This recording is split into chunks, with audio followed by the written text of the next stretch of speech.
I pocket tagi baba hoiga tawraga puthokibase puna 13.5 lakhs 13.5 lakhs ni aduga aina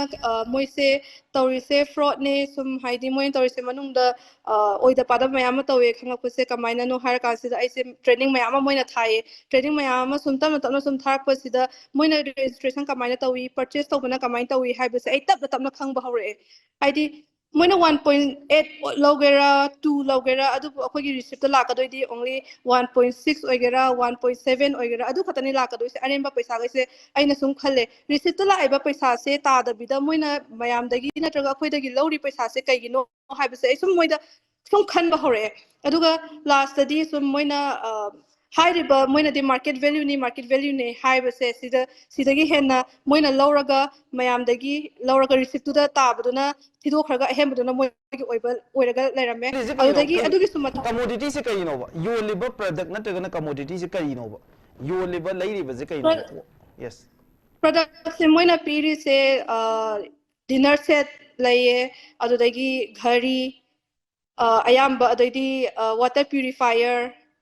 adudagi gym equipments kumba aduga moina international purchase ne so highest na travel package ne high travel package na amo one domestic high dinner se ka oibasina domestic room da singhalle aduga travel package na moina international da singhalle aduga moina akoina piriba paisa se moina di akoi product kini haibase kadonung da haideba kadonung da so haide hold on I have a question ko I know the hangning a question se I port a makak lane by just lupa chawa piba kay number charger malay in Kalasinico 500 people charger malay na bona bakanda I could bargain the way magi quality check the week I could normally see the makta I could we need to be very educated yam like hiruba koluba yam qualified over the kala table atuki the makta but for you I Delhi the I should like pani Delhi masat ke president or me ko ado I na khangeba Miranda House NIRF ranking da Delhi University ki college puna maki rank 1 ne ba jikse Delhi University ki leriba ranking si da college puna maki ranking da Miranda House is rank number 1 aduga nangna prepare dongna ba khonari ba nangi exam sina all India exam mani India ki oina khwaidagi mayam na pamna ba adu India ki top level exam number 1 ne ba UPSC exam se ko da UPSC ki civil service nangna prepare tori ne haitara gadi India ki one of the best colleges amagi product UPSC ki aspirant aduga India ki top level administrative officer oirakani haidana mangi ba nangumba amana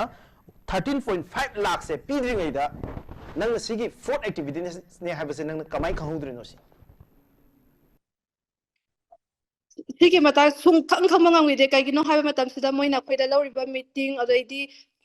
aigi perspective tai hairadi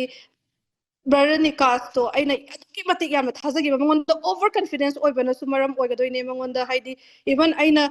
masamak su UPSC aspirant oiraga coaching center da question su set tawraga lairami ba ma hakna haibawa adaidi baba hoiga meeting tawraga haibawa adu mayam da loina adugi mayam singduna adu thazakibane ba moise aduki matik I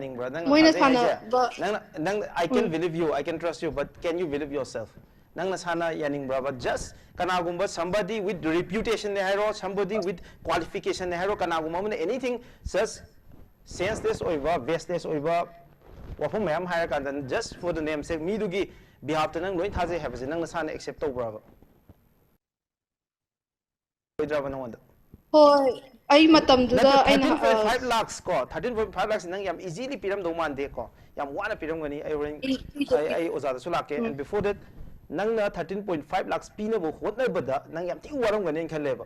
ado sigi paisa se pina bo hotna bakanda nang na adugi question mayam se amta lakhi da bra nang na ko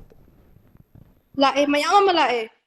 adum baba da so hangbiyo baba ga kayarak meeting tawki moga kayarak wari sana ki baba na question me ama raise tawki even baba na so nikas to aduki matik su trust tawi kayama moi da raise tawro matung da meeting me ama tawro matung sida even baba su thazaraga adumaina tawki bani Rosie just tell us nang kamaina hariba trip sida nang changi bano aduga nang how did you realize that se fraud ne have se kamaina realize tawro hoi ahma matada mayam bu ikono na khoram jari aigi min khangem bam roji kawi aigi mama baba ꯃꯃꯥꯒꯤ ꯃꯃꯤꯡꯅ ꯈꯪꯉꯦꯝꯕꯝ ꯄ꯭ꯔꯦꯃꯤꯂꯥ ꯑꯗꯨꯒ ꯕꯕꯥꯒꯤ ꯃꯃꯤꯡꯅ ꯈꯪꯉꯦꯝꯕꯝ ꯃꯪꯒꯤꯖꯥꯎ ꯃꯃꯥꯒ ꯕꯕꯥꯒ ꯑꯅꯤꯃꯛ ꯒꯚꯔꯟꯃꯦꯟꯠꯀꯤ teacher ꯉꯥꯛꯇꯅꯤ ꯑꯗꯨꯒ ꯑꯩꯁꯨ ꯑꯩ ꯒ꯭ꯔꯦꯖꯨꯑꯦꯁꯟ ꯃꯤꯔꯥꯟꯗꯥ ꯍꯥꯎꯁꯇꯒꯤ ꯇꯧꯖꯔꯛꯏ ꯑꯩ ꯂꯣꯏꯅ ꯃꯥꯁꯇꯔ ꯑꯩ ꯗꯦꯜꯂꯤ ꯌꯨꯅꯤꯚꯔꯁꯤꯇꯤꯗꯒꯤ ꯂꯣꯏꯅ ꯂꯣꯏꯖꯔꯒ ꯂꯩꯖꯔꯕ ꯃꯇꯨꯡꯗ ꯑꯩ UPSC ꯑꯦꯁꯄꯤꯔꯦꯟ ꯑꯃꯈꯛꯅꯤ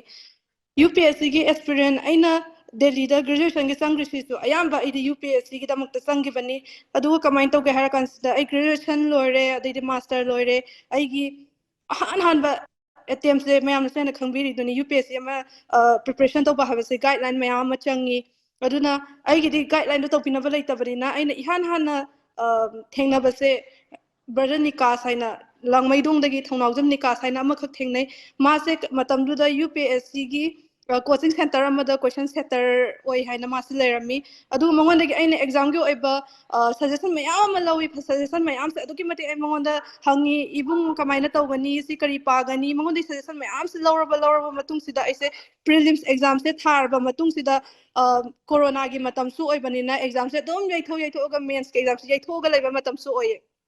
अदु सिगी मतमसिदा ऐसे कमाइन तौगे हायर कांसिदा सुम सही सुई सुम याम सिलपो ओइबनिना ममा बा होइदसु पैसासु हंगबसु सुम इकायरकपा थबकसु सुम पैसा अदुम लाइक तमिनेना तमग मपालम सिदा ममा बादगे अदुम कौरगसु लेबनिना युमदा थोलागा लेबा मतमसिदा खुत्ता पैसा अमतसु थोकते हायरगा तौबा मतमसिदा ट्रेडिंग बाबा होइगा तौरगा ट्रेडिंग गी अमु हाइफे सुम तौरगा लेरमे अदुगा अइना नुमिसे निकास कॉल तौवे निकास अइना कॉल तौरिसिगी एजेंडा सिदी कइनो हायर कासिदा अइदी मंगोंदा मेंस की कमाइना प्रिपरेशन तौगनी कई क्वेश्चन अखोइना तौबा याय खोपे हंगेना तौबा मतमसिदा माना हायरकपसे इबेमा आइदी UPSC तो ए हारे अइना ए nga e kay marong ginoy aina yang thazaraga business haidi study gi matang sida academic gi matang sida mangonda gi lobina suggestion lorga lakpanina aina kaino ibung nang kamaina to ino UPSC gi coaching center ama nang question center su oiramini nang na samuksu prelims mayam clear tawraga lairaba nang kai gi damakta to ino haiba matam sida ai swine tawba yamna business yam chawba business opportunity ama laibadagi business ama tawre startup tawre hai aina kamain tawba business no adudi hai matam sida mana e-commerce ni bema adu aina hange adudi akhoi su tawba yagadra na hangba matam sida mana aingonda haise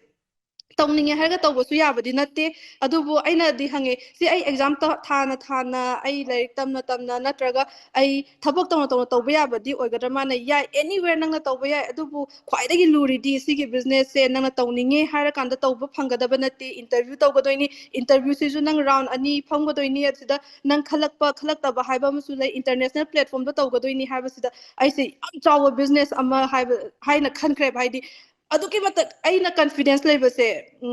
निकासिदा अइना confidence लेबसे अदुकी मत अइदे 101% हेना लेग्रे कई मरंगिनो academic की career दगी मंगोंदगी अइना UPSC की experience अमा ओइना UPSC की guidance ओइरगा माना लाकपनिना अदुकी मत अइना मंगोदा confidence लेबनिना याम फबा अमु ओइरंगनी हाइना खलगा अइना अदु इतारदी कईगुंबा लाक मतंग चाबा लाक तारगदी अइसु try तौगे बुंग नंग यागद्रा ना हाइबा माना हो हो अइ मतंग चाबा लाक कांसिदा हाइरके अइसु हौजिकती कई तौरी अदुना अइ UPSC अमता तौद्रेदा अइ सिदा दुम माइ ओनजिलगा तौरनी खोलनी हाइरे सुमाइना अदुदगी माना नोंग कॉल तौरे इबेमा स्माइन तौना नंग बिजनेस के हंगंबदो अपॉर्चुनिटी दु लाए अदुना नंग तौनबै दमकता नंग रेडी दा लेरो नंग आधार गा पैन कार्ड का थारो ना हाइर अइजे खुदकता अइ याम हरावना थाय अदुगा मान हाय इबेमा नंग अहम इंटरव्यू सिजु नंग से शॉर्टलिस्ट थोलकपदा यावगद्रा नत्रगा यारोइद्रा हाइबसु हाइबसिंग हमदे अदु करिगुंबा याव तारगदी नंगोंदा कॉल अमा लाकनी लाइबा कॉल दो नंग फजना एक्सेप्ट तौरगा नंग फजना इंटरव्यू दो अटेंड तौ खोलो हाइबसे मान अइगोंदा हाइरे अइजे ngaire करम शॉर्टलिस्ट थोलकपदा अइजिबु यावरिब्रा यावदब्रा हाइबसे अदुदगी कॉल से इवनिंग नुंदांग सिदा लाए अदुगा अइसे वरी जे सानारे बिजनेस की मतंग सिदा मोइना क्वेश्चन खरा हंगे नंग हाना नंग कईगिदमक्ता बिजनेस तौनिंगिनो नंग हाना कई तौरमी अदैदी बिजनेस हाइबसे करिनो लायबिलिटी एसेट अइगोंददी पुरा अइना खलिसे बरनी कासना तौरबनिना सुकुबा माना यामना एकेडमिक की फील्ड कैरियर जो ब्राइट ओरबा मामना तौरबनिना यामना चाव अमदि सोइदना ओइरंगनी सोइदना खंदबदी यादबनी कोना खलक अइसे फजना अइ खुमे मोइना हांगिबो खोलिबो कोसा मैमसे अदैदी लोइरा कांसिद मंगोना कॉल तवे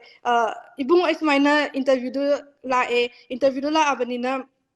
ꯑꯩ ꯐꯖꯅꯗꯤ ꯈꯨꯝꯒꯤ ꯑꯗꯨ ꯈꯜꯂꯛꯀꯗ꯭ꯔꯥ ꯈꯜꯂꯛꯑꯣꯏꯗ꯭ꯔꯥ ꯈꯪꯗꯦ ꯃꯥꯅ ꯍꯣꯏ ꯏꯕꯦꯝꯃ ꯌꯦꯡꯉꯁꯤ ꯂꯥꯏ ꯈꯣꯏꯔꯝꯕꯁꯤ ꯈꯜꯂꯛꯄ꯭ꯔꯥ ꯈꯜꯂꯛꯇꯕ꯭ꯔꯥ ꯍꯥꯏꯕꯗꯣ ꯍꯌꯦꯡ ꯅꯪꯒꯤ ꯐꯤꯗꯕꯦꯛꯇꯣ ꯀꯩꯒꯨꯝꯕ ꯈꯜꯂꯛ ꯇꯥꯔꯒꯗꯤ ꯑꯩ ꯅꯉꯣꯟꯗ ꯍꯥꯏꯔꯛꯑꯒꯦ ꯈꯜꯂꯛꯇ꯭ꯔꯒꯗꯤ ꯑꯩꯁꯨ ꯎꯄꯥꯏ ꯂꯩꯇꯦꯅ ꯍꯥꯏꯔꯦ ꯃꯥꯅ ꯑꯗꯩꯗꯤ ꯅꯣꯡꯉꯥꯜꯂꯀꯥꯟꯁꯤꯗ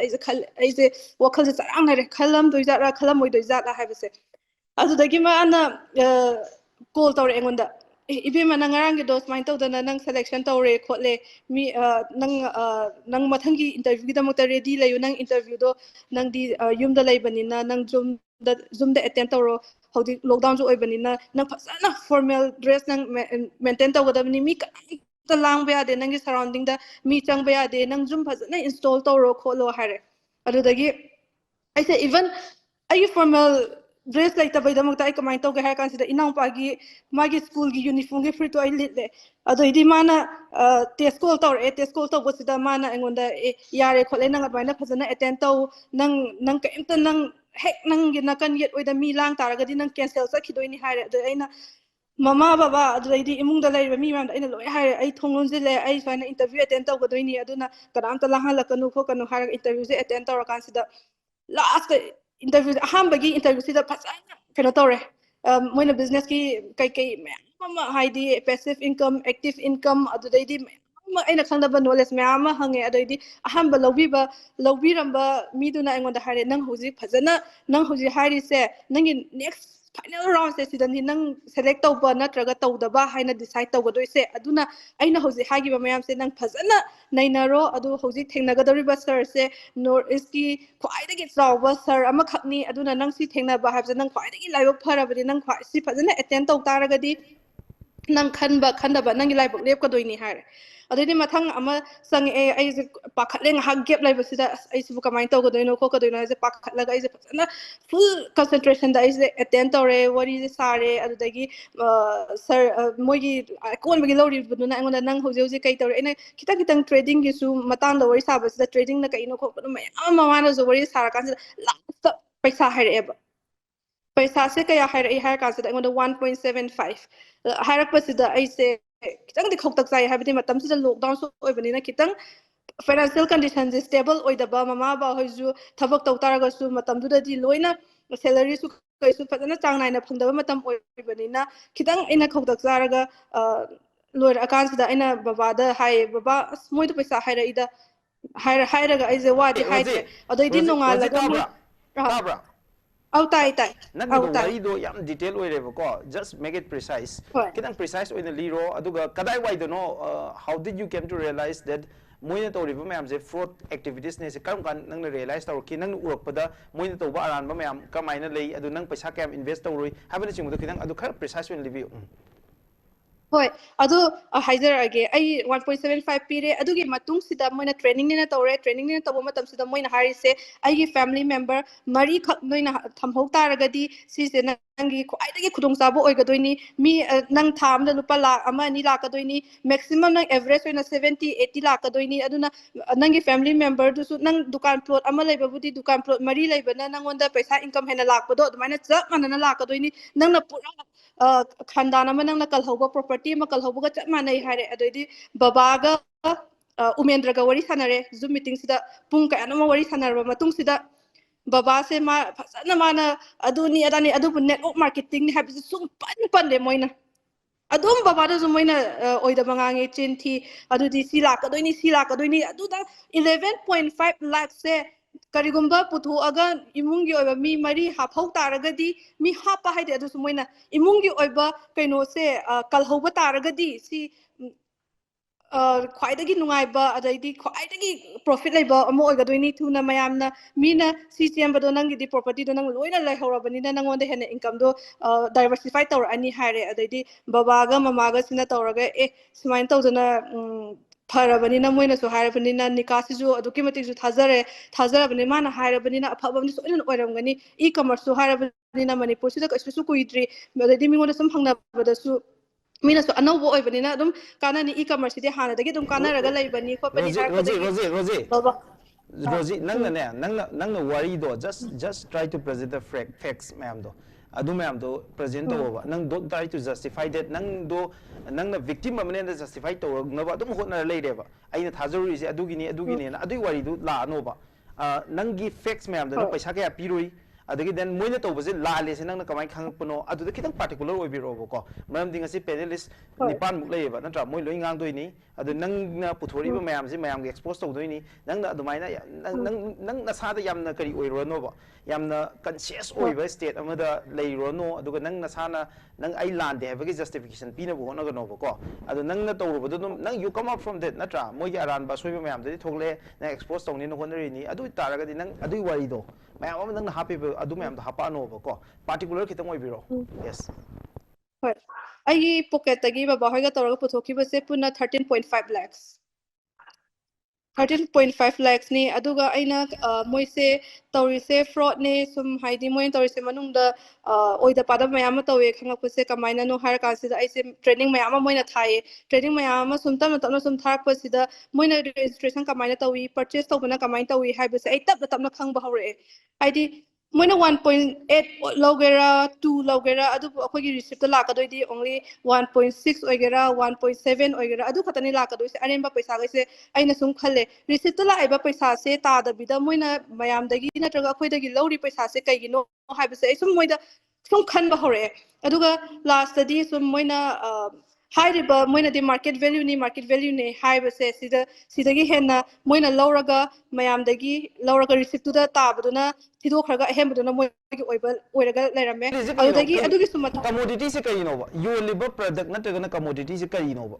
you live lairiba se kai no yes product se moina piri se dinner set laye adudagi ghari ayamba adudi water purifier adudagi gym equipments kumba aduga moina international purchase ne so highest na travel package ne high travel package na amo one domestic high dinner se ka oibasina domestic room da singhalle aduga travel package na moina international da singhalle aduga moina akoina piriba paisa se moina di akoi product kini haibase kadonung da haideba kadonung da so haide hold on I have a question ko ai no da hangni ba question se akhoi na pot amakak leina ba haitare just lupa chawga pi ba kai no ma charger ma leiren khalasine ko 500 pi ba charger ma leina bo na bakanda akhoi bargain tawi magi quality check tawi ko akhoi normally si the makta akhoi we need to be very educated yam direct hiru ba kholu ba yam qualified oiru ba daka leite ba adu ki damakta but for you I Delhi da I sule pani Delhi gi masat ke president oirami ko ado ai na khange ba Miranda House NIRF ranking da Delhi University ki college puna ma ki rank 1 ne ba hujik Delhi University ki level ranking si da college puna ma ki ranking da Miranda House is rank number 1 aduga nangna prepare tawna ba khonari ba nangi exam sina all India exam mani India gi oina kwai dagi mayam na pamna ba adai India ki top level exam number 1 ne ba UPSC exam se ko da UPSC ki civil service nangna prepare tawri ne haitara ga de India ki one of the best college amagi product UPSC ki aspirant aduga India ki top level administrative officer oirakani haidana mangmangi ba nangumba amana 13.5 lakh se pidringai da nang sigi fourth activity ne habase nang kamai khangudrino si sigi mata sung khang mangang ide kai gino haiba matam sida moina khoida loriba meeting adoidi aigi perspective tai hairadi Barani casto aina ki matik yamna thajagi mangonda over confidence oibana sumaram oigadoi ne mangonda haidi even aina masamak su UPSC aspirant oiraga coaching center da question ju set tawraga lairami ba ma hakna haibawa adaidi baba hoiga meeting tawraga haibawa adu mayam da loina adugi mayam singduna adu thajagi baneba moise aduki matik moina sana I can believe you I can trust you but can you believe yourself nang nasana yaning brava just kanagumba somebody with reputation ne hairo somebody with qualification ne hairo kanagumba mane anything says sense this oiba best this oiba wafum mayam hair kan just for the name sake me dugi behalf to nang loi thaje have nang nasana accept to brava oi drava no wanda hoi ai matam du da aina 13.5 lakhs ko 13.5 lakhs nang yam easily piram do man de ko yam wana piram gani ai oza da sulake and before that nangna 13.5 lakhs pina bo hotna bada nang yam ti waram gane khalle ba adu sigi paisa je pina bo hotna ba kanda nangna adugi question mayam je amta lakhi da bra ba nangna ko lae mayam ama lae adum baba da so hangbiyo baba ga kayarak meeting tawki moga kayarak wari sanaki baba na question mayam raise tawki even baba na su nikas to aduki matik su trust tawi kayama moida raise tawro matung da meeting mayam tawro matung sida even baba su thajaraga adumaina tawki bani something okay nangna nikas kumba UPSC की question set तवे है को अखोगी मोगी coaching centre अमदा अदुगुम मी म तोरमदे नंग थाजरुनेबा नंग म मिरान दा हाउस तंब मी म तोरगदि मी क्या नमु थाजनी सिगी साइकिल ऑफ सिगी ट्रस्ट सिदने बाय कोई मणिपुर पुलप लुपिसे सिने बाय कोई अंडरस्टैंड तो मिना गदबसे एंड फाइनल क्वेश्चन से आई मथंग अमुक नंगी गोंद राउंड लाके एंड लाक्टुनी ममंगदा मोइने तोबा अरान बसिंग से कई कइनो and how did you come out मोइने तोबा अरान बसे कइनो हारका registration tawrani haina di mingon da gidi paisa loksilaga tawdabida moina paisa sina thokpa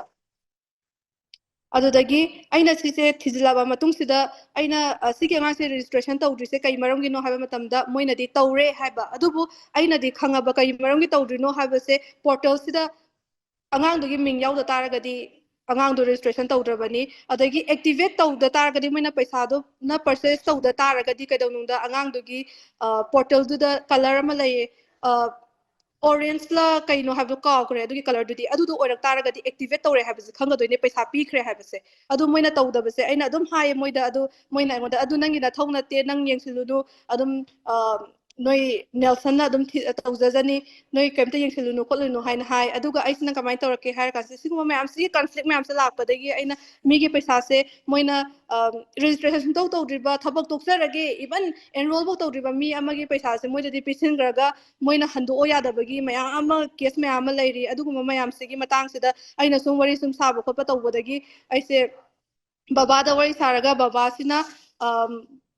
business join tawba sasinaraga noida sida laaga baba masamuk yauraga mogi POA ground da POA ground da baba su pulap chatlaga akoi mayam se baba na ACD smain tawdana khotana tawba yaroi haraga mogi akoi nungdang ama ahing ama baba na tawraga pulap thoklakhibani adu nangi suicide attempt tawge habagi decision ama lowe habasina kamai tawba wari nasin hoi suicide attempt tawbasina kamai tawge harakan sida aise tholaba matung sida moin engoda threat mayam tawe mayam ta nei even message tharaga room gi mapanda leire tholo wari imta sanasi haiba haide khudi room di shift tawrabani na hana leire mafamdu da moina laaga aduguma mayam amagi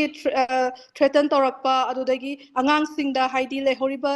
angang sing team mayam sing da aina swain tawre khotle khoi to ani noisu tokna ba taw khotlu haiba matam sida angang sing sida moina moidi paisa hura laga chengrabani adaidi akoina moidi keno tawrabani khotlabani mayam ama haizil angang sing sida khoida block tawba adaidi moina khoise kadai da leiri haibagi thijinba khotpa mayam sing sina aise askai dawrudono suk yamna waraba mama baba gi paisa su mayam su aina jo mang halaba aise hingbagi su kana dre haina khalakpa matam dune aina suicide tawge tawris okay okay Rosie nang suicide tawuda baze I appreciate tawi nangi courage to and again madugda contribute to factors mayam including family ki effort oine appreciate tawjage aduga atopa kanam phosu asumba wakhan khanda biganu aduga ekoi thona lebiyo Rosie na thokpiri ba sumaina Rosie how long nang kam sangno no ekoi ki moiga pullaga leiramise I say nearly I tasengna join tawbudi 2021 gi September tawba aduga ina gap mayam lar ina actively oina mogi meeting kai ka attend tawrapudi 2022 gi March tagi March April aduga 23 gi loirakpa swaisida I tholakpa nang adu phawda nang how much you earn kam paisa kam tal hawi adagi nang adu da benefit kai kai lekhi paisa je aigi oina sungtan tan de habaga manei lupa lakh 11.5 lakh se akoina mamaga babaga bobo adu mayam se akoina enroll tawru matung sida sukna taki sigi matam sida 1.5 lakhs khatang lakhi punna sidagi hena amata lakhi de adu de hen balak te bako aduga nangi lakte thudagi habatare atopa mi kana kana di sida ekoi gi paisa invest toki hoi aigi thudagi khara aigi khangna chanaba near and there was khara di tawki adu tawba hairise moisu adum noida da su la ami moisu aduga moiga wari sanadana khotnadana tawi adu moisu adum gyan taraga adumaina sign tawi khotli habu tawi adu aina tholko matam da su moida wari sai ai sumaina thole kholle adu noigi paisa nungsa singdo sumaina noisu tawrubanina adum kayo tawsi khosi habu adu di haina gi adu tangda nangna paisa moigi nangna nangi thudagi invest toki paisa makai se nangna muk sing na bo na bra ꯁꯤꯡꯅꯕ ꯑꯗꯨꯗꯤ ꯍꯣꯠꯅ ꯑꯩꯅ ꯃꯇꯝꯗꯨꯗ ꯍꯥꯏꯒꯦꯁꯦ ꯑꯩ ꯁꯨꯃꯥꯏꯅ ꯃꯣꯏꯅ target ꯑꯃ ꯁꯨꯃꯥꯏꯅ ꯃꯣꯏꯅ ꯍꯥꯏꯁꯦ ꯁꯦꯐꯥꯏꯌꯔ ꯀꯥ ꯇꯥꯔꯒꯗꯤ ꯅꯪ ꯊꯥ ꯑꯃꯗ ꯁꯤ ꯂꯥꯛꯀꯗꯣꯏꯅꯦ ꯑꯩꯅ ꯍꯥꯏ ꯀꯩꯒꯨꯝꯕ ꯑꯩꯁꯨ ꯍꯥꯏꯗꯤ ꯃꯃꯥ ꯕꯕꯥꯒꯤ ꯄꯩꯁꯥꯁꯦ ꯃꯌꯥꯝꯁꯨ ꯆꯪꯍꯜꯂꯨꯕꯅꯤꯅ ꯑꯩꯅ ꯈꯜꯂꯤꯁꯦ ꯑꯩ ꯏꯁꯥꯃꯛꯇꯒꯤ ꯑꯣꯏꯅ ꯑꯩꯅ ꯃꯤ ꯑꯝꯇꯗ ꯍꯣꯏ ꯌꯥꯎꯔꯨ ꯂꯥꯎ ꯇꯧ ꯂꯥꯎ ꯍꯥꯏꯕꯗꯤ ꯅꯣꯡꯃꯇꯗꯤ ꯍꯥꯏꯈꯤꯗꯦ ꯑꯗꯣ ꯃꯤꯅ ꯁꯨꯝ ꯍꯪꯉꯛꯄꯗ ꯋꯥꯔꯤꯁꯦ ꯃꯌꯥꯝꯗꯤ ꯂꯩꯈ꯭ꯔꯦ ꯃꯅꯨꯡꯗ ꯀꯃꯥꯏꯅ ꯍꯥꯏꯒꯗꯣꯏꯅꯣ ꯈꯪꯗ꯭ꯔꯦ ꯃꯣꯏꯅ ꯀꯌꯥꯃꯨꯛ ꯌꯥꯝꯅ ꯑꯩꯈꯣꯏꯗ ꯍꯤꯞꯅꯣꯇꯥꯏꯖ ꯇꯧꯋꯦ ꯍꯥꯏꯁꯦ ꯔꯣꯖꯤ ꯑꯩ ꯐꯥꯏꯅꯦꯜ क्वेश्चन नंगोंदा लाके फाइनल क्वेश्चन से ꯍꯣꯏ नंगी केस सिदनी को नंगी इन योर पार्टिकुलर केस नंग नसासी victim अमनी हाइदन नंग थोगले इने but नंग जे मोई में आमको पुल्ला कांदा नंग नसागी ओइबा 13.5 लाख से invest तौरे अदुगी मतुंगदा नंगना अतोप नंगी near and dear ones खरजु Amo invest तौहलुरे बको मोइसु victim Amo हेलुरे अदो नंगुम्बा मी अमना अना नंगोदा क्वेश्चन तौनिंग एरिया मैम लई स्पेशली नंगी एकेडमिक क्रेडेंशियल्स साथीन वांगी नंग प्रिपेयर तौरिबा exam India one of the top exam अमखकनी अदुगुम्बा स्टूडेंट अमना सिगी थबक याम याम चावना मैम क्वेश्चन तौनी मरमदे नंग यावे हाबगी नंग थाजबना मरम ओरकान मी मैम यावनबसु मरम ओय अदुगा नंगी थ्रुदगी मी खरजु यावे हारबनिना नंगुम्बा मिसक अमना not rather than culprit as a victim अमने थोरक अगदे अदुगी मोरल क्वेश्चन दो नंग कमाय येंगे